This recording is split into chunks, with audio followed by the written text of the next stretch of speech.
வணக்கம் கும்பராசி நேயர்களே. உங்களுக்கு இந்த தை மாத பலன் எப்படி இருக்கும் நம்ம பார்த்துடலாம். நம்ம மாதம் தமிழ் மாதத்துக்கு தான் பயிற்சி போட்டுட்ருக்கோமே. இந்த தமிழ் மாதம் பார்த்திங்கன்னா எப்படி பயிற்சி ஆகுதுன்னா, சூரியன் எந்தெந்த வீட்டுக்கு பயிற்சி ஆகிறாரோ அதுதான் தமிழ் மாதம்ன்ற அமைப்பு.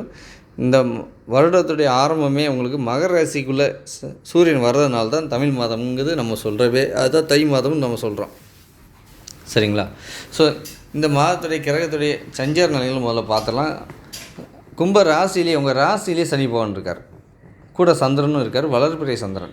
சரிங்களா? மாதம் பிறக்கும் போதே உங்கள் மனசு ஓரளவு தெளிவோடு தான் இருக்குது. ஏன்னா வளர்பிறை சந்திரனில் உங்கள் ராசிநாதர் சுபத்துவப்படுத்துகிறார் அவர். சரிங்களா? அவர் கெட்டுப்போய் உங்கள் ராசிநாதரை சுபத்துவப்படுத்துகிறார். மாதம் ஆரம்பமே எதிரிகளை காலி பண்ணுறீங்க நீங்கள். தை மாதம் ஆரம்பிக்கும் போதே சந்திரனை காலி பண்ணுற சனி பகவான் பார்த்திங்கன்னா எதிரியை காலி பண்ணுற மாதிரி. ஏன்னா 6ஆம் வீட்டு அதிபதி சந்திரனை. சரிங்களா? மாதம் ஆரம்பம் போய் உங்கள் ராசிநாதர் கூட உங்கள் ராசிநாதர் சந்திரனுடைய தன்மையை உறிஞ்சி அவர் சுபத்துவமாக இருப்பார். ஸோ இதனால் என்னென்னா உங்களுக்கு மாத ஆரம்பம் உங்களுக்கு மிகப்பெரிய வெற்றியை கொடுக்கக்கூடிய நிலையில் இருக்குது. சரிங்களா? இந்த 2ஆம் இடத்துல பார்த்திங்கன்னா ராகு இருக்கார், 3ஆம் இடத்துல குரு இருக்கார், 9ஆம் அதாவது 8ஆம் இடத்துல கேது இருக்கார், உங்கள் ராசிக்கு 10ஆம் இடத்துல சுக்கிரன், 11ஆம் இடத்துல செவ்வாய், புதன், 12ஆம் இடத்துல சூரியன். இந்த 12ஆம் இடத்துல சூரியனால கொஞ்சம் சின்ன டேமேஜ் இருக்குது நான் சொல்கிறேன். உங்கள் ராசிக்கு இந்த மாதம் கிரக பேச்சுகள் நிலைகள் எப்படி இருக்குன்னு பார்த்தீங்கன்னா, உங்கள் ராசிக்கு 10ஆம் இடத்துல கூடிய சுக்கிர பகவான் பார்த்திங்கன்னா மாத ஆரம்பத்தில் தை மாதம் 11ஆம் இடத்துக்கு வராரு, அதாவது தனுசு வீட்டுக்கு வராரு. தனுசு வீட்டில் இருக்க புதன் பகவான் தை 18 பிப்ரவரி 1ஆம் தேதி 11ஆம் வீட்டிலேருந்து 12ஆம் வீட்டுக்கு, அதாவது மகர வீட்டுக்கு வந்துருந்தார். தை மாதம் 23ஆம் தேதி பிப்ரவரி 6ஆம் தேதி செவ்வாய் பயிற்சி ஆகுது. செவ்வாய் லாப வீட்டில் இருக்க செவ்வாய் 12ஆம் இடத்துல உச்சமாகிறார். அதே மாதிரி பார்த்திங்கன்னா தை 28 அன்றைக்கி பிப்ரவரி 11 சுக்கிரன் உங்களுக்கு தனுசு வீட்டிலேருந்து மகர வீட்டுக்கு வருது. இதுதான் கிரகத்துடைய பயிற்சி அமைப்புகள். தை மாதம் எப்படி இருக்குன்னு நம்ம பார்த்துட்டோம் அப்படின்னா, பொது பலனாக வச்சு பார்த்தோம்னா உங்களுக்கு ராசியிலே சனி பகவான் இருக்கார், ஜெம்ம சனியாக இருக்கார். சரிங்களா? அந்த 2 நாள் சந்திரன் இருக்க வரைக்கும் உங்களுக்கு எதுவும் ப்ராப்ளம் இருக்காது. சந்திரன் போனதுக்கப்புறம் சின்னதாக ப்ராப்ளம் ஸ்டார்ட் ஆகிடும். இப்போ சதய நட்சத்திரத்து மேலே தான் போயிட்டுருக்காரு. சதய நட்சத்திரம் 10 டிகிரியில் அவர் இப்போ ட்ராவல் ஆகிட்டுருக்காரு. சதய நட்சத்திரம் 2ஆம் பாதத்தில். இந்த மாதம் ஃபுல்லாகவே 2ஆம் பாதம் 3ஆம் பாதம் யாரெல்லாம் இருக்கீங்களோ சதய நட்சத்திரம் 2, 3. ஏன்னா 4 டிகிரி தான் தாண்டுறாரு. சரிங்களா? ஸோ 10 டிகிரியில் அவர் ஆரம்பிக்கிற இந்த மாதத்தில் ஒரே மாதத்தில் 4 டிகிரி தாண்டுறாருங்க இந்த சனி பகவான். இது பெரிய ஆச்சரியம் தான், கொஞ்சம் ஸ்பீடாக போகிறாரு. சரிங்களா? ஸோ இப்போ இந்த 4 டிகிரி உங்களுக்கு தாண்டும் போது உங்களுக்கு 10ஆம் அதாவது சதய நட்சத்திரம் 2ஆம் பாதமும் 3ஆம் பாதமும் கொஞ்சம் கேர்ஃபுல்லாக இருங்க இந்த மாதத்தில். சரிங்களா? மற்றபடி அதுக்கு அடுத்து அதாவது சதய நட்சத்திரம் 4, 5 கொஞ்சம் இதுவாக தான் இருக்கும். ஆனால் ரொம்ப டைட்டாக இருக்குது 2ஆம் பாதம் 3ஆம் பாதம் மட்டும்தான். மற்ற இதுக்கு அவ்வளோ பெரிய அளவில் பாதிப்பு இருக்காதுங்க. சரிங்களா? முன்னாடி அதேமாதிரி சதய நட்சத்திரம் 1ஆம் பாதம் உள்ளவங்களுக்குலாம் உங்களுடைய பிரச்சனைலாம் கண்டங்கள்லாம் தாண்டி போயிட்டார். அதாவது அவர் இருள் உங்களை விட்டு வெளியில் போயிட்டுருக்குன்னு நினச்சிக்கோங்க. ஒரு பெரிய இருள், ஒரு சூறாவளி. அந்த சூறாவளி மையப்புலி உங்களை 1ஆம் பாதத்தை விட்டு தாண்டி 2ஆம் பாதத்தில் இப்போ இருக்குது, மையம் கொண்டிருக்கு. அது 3ஆம் பாதத்துக்கு போகுது. ஸோ அதோடைய போக்கு பார்த்திங்கன்னா 3, 4, 5 அப்படி தான். அதாவது அடுத்தடுத்த ராசிக்கு தான் போகுமே தவிர திருப்பி உங்ககிட்ட வராதுங்க இந்த 1ஆம் பாதம். அதேமாதிரி அவிட்ட நட்சத்திரக்காரங்க பயப்படவே வேண்டாம். இந்த கும்பராசியில் அவிட்ட நட்சத்திரம் இருக்காங்களா அவங்க நீங்கள் பயப்படவே வேணாங்க. உங்களை விட்டு இருள் விலகி போய்கிட்டே இருக்குது, ரொம்ப தூரம் போயிட்டு ஆல்மோஸ்ட் போயிட்டு புரியுதுங்களா? ஏன்னா நீங்கள் 6 டிகிரியோட உங்களுக்கு முடிஞ்சிடும். இப்போ 10 டிகிரினா 1ஆம் பாதத்தை முடிஞ்சிச்சு. 9 டிகிரிக்குள்ளே தான் 1ஆம் பாதம். ஒரு ஒரு ஒரு ஒரு பாதங்கிறது 3 டிகிரி தான். சரிங்களா? மொத்தம் இந்த இப்போ இதை விட்டு வெளியில் போயிட்டாலே போதும் உங்களுக்கு 1ஆம் பாதத்துடைய பிரச்சனைகள் சால்வ். சரிங்களா? 1ஆம் பாதத்தை சதய நட்சத்திரம் 1ஆம் பாதக்காரங்க கொஞ்சம் ஃப்ரீயாகவே உட்காரலாம், இனிமேல் பெருமூச்சு விட்டுக்கலாம் இதை கேட்டதுக்கப்புறம். சரிங்களா? அதுக்காக தான் இவ்வளோ துல்லியமாக நான் சொல்கிறது. சரிங்களா? ஸோ அதனால் ராசியை பொறுத்தவரை உங்களுக்கு அதேமாதிரி எந்த ராசி நமக்கு ராசிக்கு எந்த வகையிலும் சுபத்துவ பார்வையோ சுபத்துவமோ அமைப்போ இல்லை. இந்த மாத ஆரம்பத்தில் சந்திரனுடைய அமைப்பு மட்டும்தானே தவிர மற்ற எதுவுமே உங்களுக்கு இந்த மாதம் ஃபுல்லாகவே கிடையாது.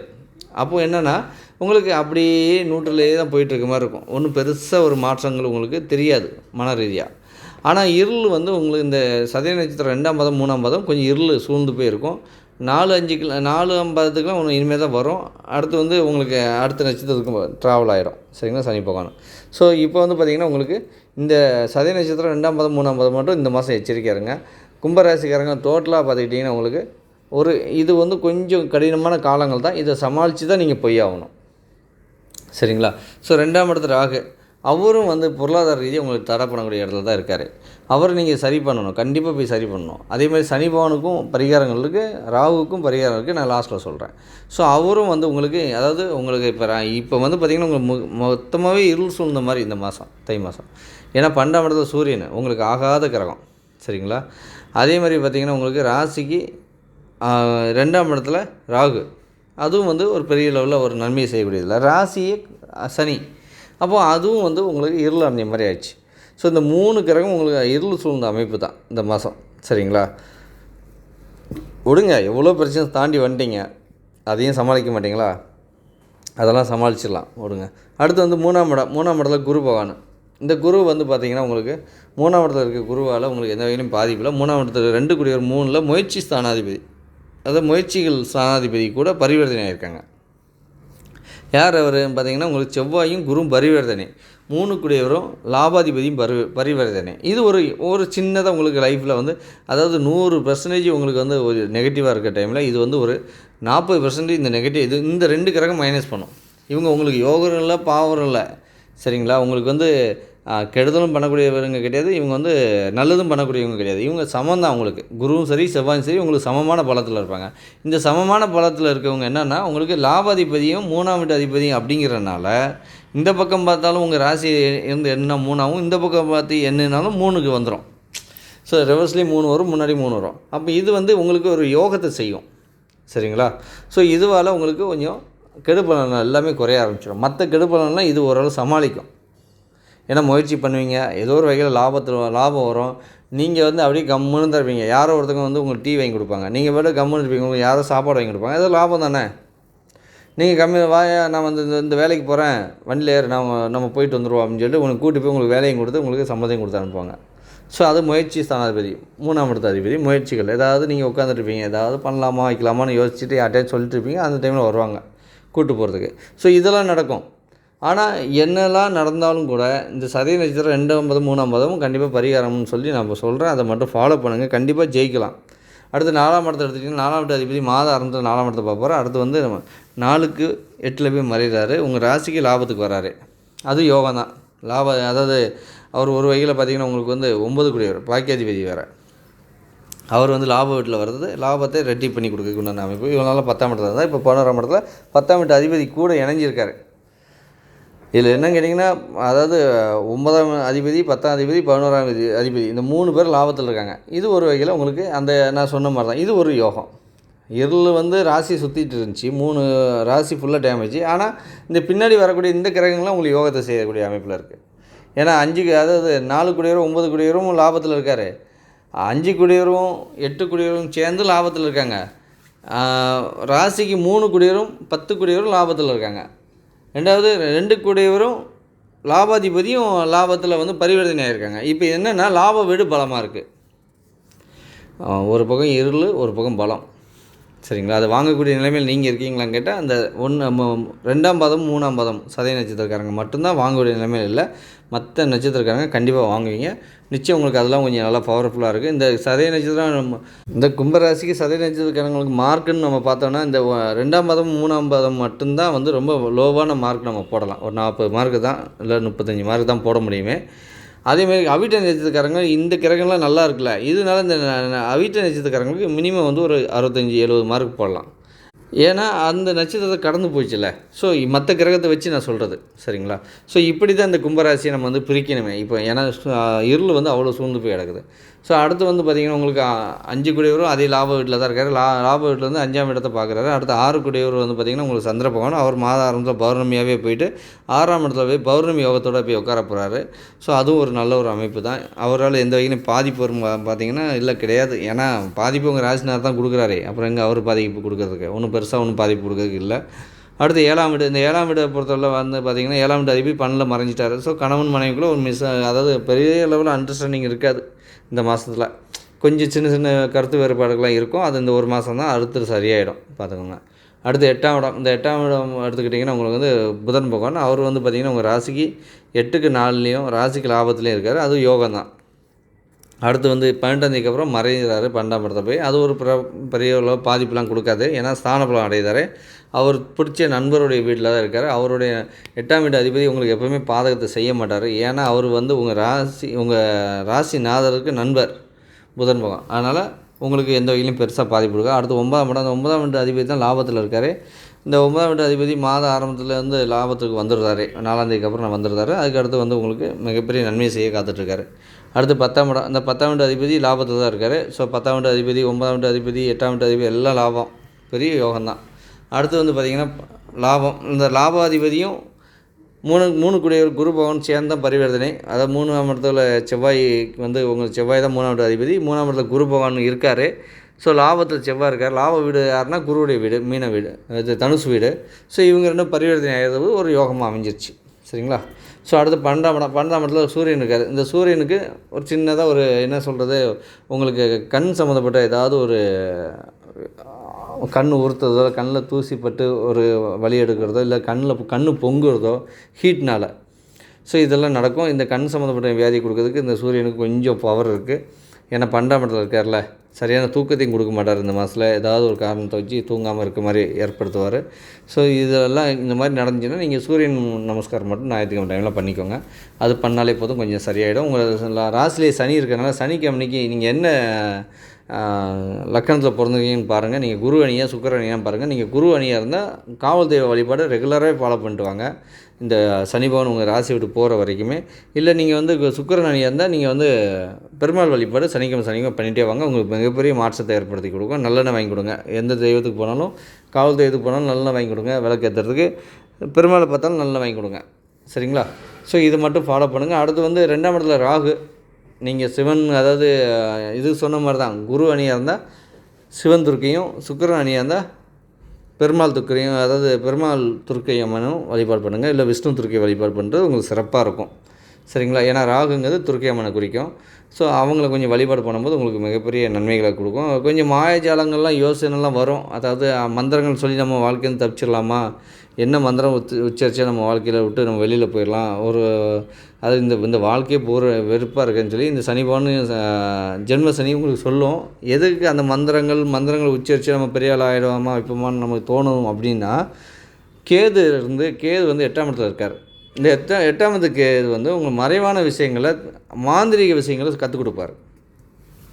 ஆமாம், மாந்திரிகம் பண்ணியாச்சும் பெரிய ஆள் ஆகிடலாம், நம்ம மாந்திரவாதி ஆகிடலாம், நம்ம மந்திரங்கள் உச்சரிக்கலாம், ஸோ மந்திரங்களை உச்சரித்து நம்ம பெரிய லெவலுக்கு வரலாம் அப்படிங்கிற திங்கிங்லாம் உங்களுக்கு கொடுப்பாரு. ஸோ அதெல்லாம் நீங்கள் வந்து இந்த கேது 8ஆம் இடத்துல இருக்கிறனால தான் அந்த மாதிரி எண்ணங்கள் வருது உங்களுக்கு மனசில். மற்றபடி எந்த வகையிலையும் உங்களுக்கு இப்போ இது கிடையாது. சரிங்களா. நீங்கள் எதுவும் யோசிக்க வேணாம். உங்களுக்கு எல்லாமே இந்த கிரகம், இந்த சனி பகவான் உங்களுக்கு இந்த வீடை விட்டு வெளியே போகும்போது உங்களுக்கு ரொம்ப பெரிய நன்மைகளை கொடுத்துட்டு போவார். கவலைப்படாதீங்க. ஏன்னா இப்போ நட்சத்திரத்தை வந்து இப்போ சதய நட்சத்திரம் 2, 3 கொஞ்சம் அழுத்தமாக இருக்குல்ல, அதுக்கு முன்னாடி நட்சத்திரம்லாம் ஓரளவு உங்களுக்கு சாதகமான பலன்கள் இனிமேல் நடக்க ஆரம்பிச்சிடும். சரிங்களா. வீட்டத்துக்குலாம் நல்ல சாதகமான பலன்கள் நடக்க ஆரம்பிக்கக்கூடிய சூழ்நிலைக்கு வந்துருச்சு. நல்லா இருப்பீங்க. சரிங்களா. ஸோ நான் சொன்ன பரிகாரம் மட்டும் கொஞ்சம் ஃபாலோ பண்ணிக்கோங்க. ராகுக்கு பரிகாரம் கண்டிப்பாக பண்ணி ஆகணும். சனி பகவானுக்கு கம்பல்சரி பண்ணி ஆகணும். அந்த ராகுவும் சனியும் நீங்கள் முக்கியமாக பரிகாரம் பண்ணியே தீரணும். சூரியனுக்கு நீங்கள் பண்ணனாலும் பரவாயில்ல. ஏன்னா சூரியன் வந்து ஒரு மாதத்துக்கு வரைக்கும் இடம் வச்சுட்டே இருப்பார். அதனால் அவருக்கு நீங்கள் பண்ணலாம் பரவாயில்ல. நீங்கள் சனிக்கும் ராகுக்கும் நிச்சயமாக பண்ணிங்கன்னா தான் பொருளாதாரம் உங்களுக்கு மேலோங்கி நிற்கும். ஒருக்க முடிஞ்ச காலாஸ்திரி போயிட்டு வந்துடுங்க. இந்த ராகு இதுக்குனால கும்பராசிக்காரங்க காலாஸ்திரி ஒருக்கு போயிட்டு வந்தீங்கன்னா உங்களுக்கு நல்ல ஒரு மாற்றத்தை ஏற்படுத்தி கொடுக்கும். துர்க்கை அம்மன் வழிபாடு நீங்கள் ராகு 2ஆம் இடத்துல இருக்க வரைக்கும் பண்ண பொருளாதார ரீதியாக உங்களை வளர்ச்சி வச்சுக்கிட்டே இருப்பார். நீங்கள் அதை பண்ணலன்னா வளர்ச்சி வந்து கொஞ்சம் டவுன் ஆகும், வேறு ஒன்றும் கிடையாது. சரிங்களா. பெருசாக பாதிப்புலாம் இல்லை, வளர்ச்சிகள் வந்து டவுன் ஆகும். உங்கள் வார்த்தைகளுக்கு வந்து காப்பாற்றப்படாது. உங்கள் வார்த்தைகள் வந்து பொய்யான வார்த்தைகளாக வர்ற மாதிரியான அமைப்பில் கொண்டு வந்து விட்டுரும். நீங்கள் யார் பேசினாலும் இவர் இல்லை, இவர் பொய் சொல்லுவார் அப்படிங்கிற மாதிரி எண்ணத்தை ஏற்படுத்தி கொடுத்துரும். இந்த 2ஆம் இடத்துக்காக குடும்பத்தையும் கொஞ்சம் டேமேஜ் பண்ணிகிட்ருக்கோம். ஸோ நீங்கள் அவரை வழிபாடு பண்ணிட்டீங்கன்னு வைங்களேன், உங்களுக்கு இது எதுவுமே பாதிப்பு இல்லை, சூப்பராக கொண்டு போயிடுவார். என்னடா வழிபாடுக்கு அவ்வளோ பவர் இருக்குது அப்படின்னு கேட்டிங்கன்னா, இல்லைங்க, தலைக்கு வந்து தலைப்போட போகுதுன்னு சொல்லுவாங்களே அந்த காலத்துலேயே, அந்த மாதிரி தான். நம்ம வந்து ஒரு கஷ்டத்தில் இருக்கிறோம், இறை நம்பிக்கை நம்ம போய் அந்த நீ காப்பாற்றி கொடுங்கன்னு சொல்லி இறைவன்ட்டு போய் நான் சொல்லும்போது நம்ம மனசே வந்து கொஞ்சம் பொலிவு பெறும். நம்ம மனசே இருளை விட்டு வெளியில் வரும். அப்போ நம்ம மனசே கொஞ்சம் வெளியில் வந்துட்டு நம்ம வந்து இந்த பரிகாரம் நம்ம பண்ணும்போது அந்த கடவுள் இறைசக்தி, நம்ம கடவுளுடைய அமைப்பு என்னென்னா, நம்ம எந்த தெய்வத்தை வணங்குறோமோ அந்த தெய்வத்தை சார்பாக நம்ம முன்னோர்கள் வந்து ஆசீர்வாதம் பண்ணுவாங்க. அப்போ அந்த முன்னோர்கள் ஆசீர்வாதமே நமக்கு போதுமான அமைப்பில் நமக்கு கிடைக்க ஆரம்பிச்சிடும். இந்த தெய்வத்துடைய வழிபாடுகளும் நமக்கு சிறப்பான அமைப்பில் நமக்கு எல்லா விஷயத்தையும் காத்து கொடுக்கும். இதுதான் உண்மை. அதாவது ஒரு பிரச்சனைகள் வருதுன்னா, நம்ம வெளியில் யார்கிட்டயோ ஒரு பிரச்சனை வருது நமக்கு அப்படின்னா, அது என்ன பண்ணணும், நம்ம குடும்பத்துக்குள்ளேயே அந்த ஒரு பிரச்சனையை கொடுக்கும் கிரகங்கள். எப்படி பண்ணுன்னு கேட்டிங்கன்னா, இப்போ நமக்கு வந்து டைம் சரியில்லை, நம்ம யார் கூடயோ வெளியில் ஒரு ப்ராப்ளம் நடக்க போகுது, நம்ம அந்த பரிகாரம் பண்ணிட்டு வந்துட்டோம். நம்ம என்ன பண்ணோம், நம்ம அப்பா அம்மாகிட்டே நம்ம கோவப்பட்டுருவோம், நம்ம மனைவிட்டே கோவப்பட்டுருவோம், இல்லை நம்ம குழந்தைகள்கிட்ட கோவப்படுவோம். ஸோ இந்த கோவம் கொஞ்ச நேரத்தில் அது சால்வ் ஆகும். ஸோ பரிகாரங்கிறது பெருசாக வரக்கூடிய ஒரு பிரச்சனையை அதை கொஞ்சம் சுருக்கி கொஞ்சம் அழகாக கொடுத்துரும், அவ்வளோதான். ஆனால் பிரச்சனை வராமல் இருக்கவங்களாம் கிடையாது. இதெல்லாம் எழுதப்பட்ட விதி. நம்ம பிறக்கும்போதே நம்ம வந்து பிரபஞ்சம் வந்து நமக்கு வந்து ஃபிக்ஸட் ஆகிடுச்சு. நீ பெரிய பணக்காரனா, இல்லை நீ ஏழையா, நீ ஏழை வீட்டில் பிறக்கையா, இல்லை பணக்காரன் வீட்டில் பிறக்கையா, இல்லை நீ வந்து வாழ்கிற வாழ்க்கை வந்து உனக்கு எந்த லெவலில் வந்து உன்னை வந்து வசதி காட்டும் இல்லை தாழ்த்தி காட்டும், இது எல்லாமே நம்ம வந்து ஃபிக்ஸட் பண்ணிடும். இதில் கோச்சாரங்கள் வந்து நமக்கு வந்து சப்போர்ட் பண்ணுறா நெகட்டிவ் பண்ணுறா, இதை நம்ம பார்க்கணும். நமக்கு நல்ல இந்த யோகமான திசைகள் ஓடிட்டுருக்கோம். அந்த டைம் பார்த்திங்கன்னா நமக்கு 7 சனி அஷ்டம சனி வந்துச்சுனிங்களேன், நம்ம யோகத்தை கொடுக்கக்கூடிய அந்த கிரகம் வந்து இந்த கோச்சாரம் வந்து தடுத்து நிப்பாட்டி யோகமும் கிடைக்காது, அதே நேரத்தில் நமக்கு வந்து பிரச்சனையும் ஆகாது. அப்படியே ஆவரேஜாக போயிட்டுருக்கோம். ஒரு 7.5 வருஷம் 7.5 சனி ஓடுதுன்னு வைங்களேன், ஒரு 7.5 8 வருஷமாக அப்படியே என்ன பண்ணுவோம், நம்ம யோக தசைன்னு பார்ப்போம். நம்ம இப்போ ஒரு சந்திர தசை வருது, 10 வருஷம் அடித்து தூக்க போகுது, ராஜயோகத்தை செய்ய போகுது அப்படிம்போம். அது முதல் வருஷம் சுயபூத்தி முடிஞ்சிருந்தால் யோகத்தை செய்ய ஆரம்பிக்கும் போது கரெக்டாக 7.5 ஸ்டார்ட் ஆகிடுச்சுன்னு வைங்களேன், அப்படியே ஆவரேஜாக போவோம். நம்ம நினச்சிருப்போம் ஐயோ யோகத்தை செய்கிறேன்னு சொல்லிச்சு, கடைசி பார்த்தா இந்த மாதிரி ஆவரேஜாக போயிட்டுருக்குன்னு. அதுக்கு பின்னாடி வரக்கூடிய செவ்வாய் நல்ல இடத்துல உட்காந்தா மட்டும் தான் அந்த யோகம் கண்டினியூட்டி ஆகும். சரிங்களா? ஸோ இப்படி தான் நம்ம வந்து கணக்கு எடுக்கணுமே. சரி பரவாயில்ல. நம்ம வந்து இதில் என்ன ஒரு விஷயம்னா, இந்த 8 வருஷம் நமக்கு 7.5 சனியுடைய தாக்கம் இருந்துச்சான்னு பார்த்தீங்கன்னா, அப்போ அவங்களுக்கு 7.5 சனியுடைய தாக்கம் கம்மியாக தான் இருக்கும், பெருசாக இருக்காது. அவங்களுக்கு எல்லாமே நடந்துகிட்ருக்கும்.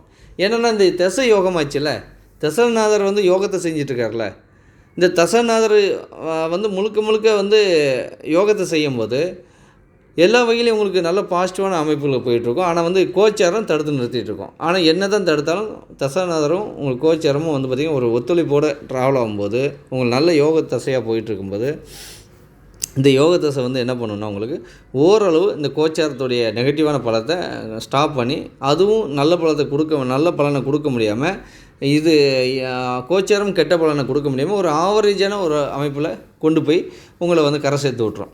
இதுதான் உண்மை. சரி, உங்களுக்கு வந்து கோச்சாரமும் கெட்டு போச்சு, தசாபதியும் கெட்டு போச்சுன்னா தான் ரோட்டில் வந்து இந்த ரோட்டில் படுத்து கிடக்காங்களா குடிச்சிட்டு, இந்த ரோட்டில் திரிவாங்க பாருங்கள் பைத்தியக்காரங்களா, இந்த கதை எழுத போகிறேன், அந்த சினிமாவில் வந்து வாய்ப்பு தேட போகிறேன் அப்படின்னு சொல்லிட்டு சுற்றுறாங்களே, இவங்க எல்லாம் இந்த சுற்றில் விட்டுறோம். இந்த 7.5 சனி அஷ்டம சனியில் போயிட்டு இந்த இப்போ ஒருத்தர் வந்து நெகட்டிவான தசை புதன் தசை ஸ்டார்ட் ஆயிடுச்சு. அவர் வந்து மேச லக்கணத்தில் பிறந்தவர் வந்து உங்களுக்கு புத மகனுடைய திசை ஸ்டார்ட் ஆகிடுச்சு. அப்போ வந்து 7.5 சனி அஷ்டம சனி ஸ்டார்ட் ஆகுது. இல்லைன்னா 7.5 சனி மட்டும் வைங்களேன், ஒரு 7.5 வருஷம் 7.5 சனி ஸ்டார்ட் ஆகுது. அவர் என்ன பண்ணுவார், எங்கேயாச்சும் இந்த டாக்குமெண்ட்டை தூக்கிட்டு நான் வந்து இந்த இடத்த முடிச்சிட்டா போதும், நமக்கு பல கோடி வருது, 5 கோடி வருது, 10 கோடி வருதுன்னு சொல்லி ஒரு டாக்குமெண்ட் எப்போ பார்த்தா டாக்குமெண்ட் கை தான் சுற்றிட்டு இருப்பாரே தவிர, விடிஞ்சாலும் அடைஞ்சாலும் வெள்ளை சட்டை வந்து அப்படியே ஒரு மாதிரி மங்கள் கலர், அதாவது செம்மண் கலர் ஆகிடும். அந்த லெவலில் அவர் சுற்றிட்டு தான் திரிவார் டெய்லி. யார் சொன்னால் கேட்க மாட்டார். காலைல எழுந்திரிச்சா 7 8 மணிக்கெலாம் பஸ் ஏறி அங்கே கிராமத்துலேருந்து ஒரு சிட்டிக்கு போயிடுவார்.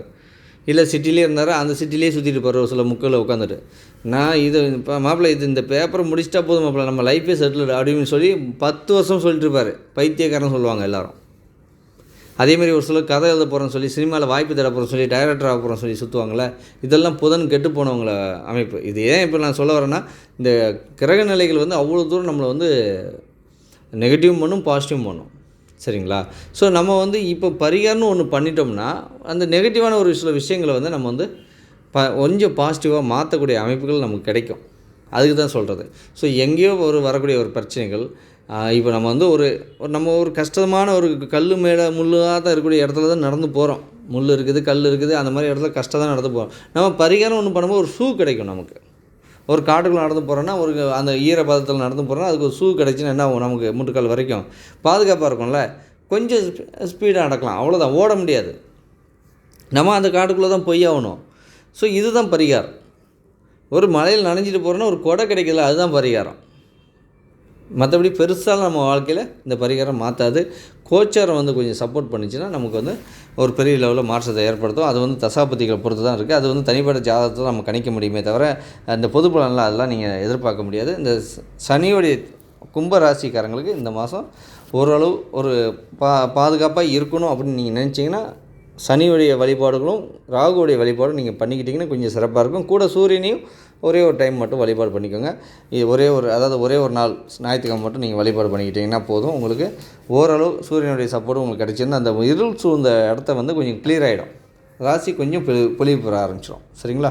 எல்லோரும் நல்லா இருக்கணும். நல்லா இருக்க மட்டும் தான் நம்ம ஜாதக பலனே பார்த்து இவ்வளோ தூரம் உங்களுடைய டைம் வேஸ்ட் பண்ணி நம்ம வந்து என்னோடய யூடியூப் சேனல் நீங்கள் பார்க்குறீங்கன்னா அதுக்கு நான் பிரயோஜனமாக நிறைய விஷயம் நான் சொல்லணும். ஸோ என்னோடய அனுபவத்தை தான் உங்களுக்கு நான் சொல்லிகிட்ருக்கேன். கட்டங்கள் தான் எனக்கு வந்து நான் வந்து எழுதி வச்சுலாம் எதுவுமே சொல்கிறதில்ல.